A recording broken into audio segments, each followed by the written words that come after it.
So para ma-connect naman natin yung smart lock dito sa mobile app, download lang tayo ng TT Lock application. Tapos ayan, mag-register tayo. Pag naka-register na, ganito yung kalalabasan. So dahil may nakakonect na akong smart lock dito, pag wala pa dito yan, may plus sign dito yan. Tatap nyo lang yan. Or dito na lang pag kami naka-connect na iba.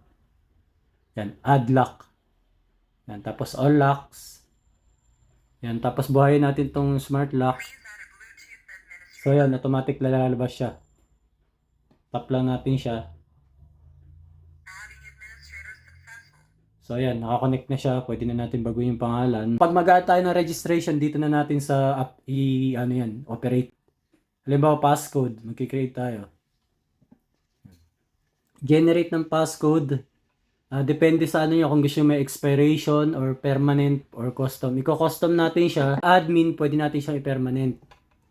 So ayan. Pero kapag yung for rental, pwede natin siyang baguhin dito. May start time at saka expiration. Tapos yung name.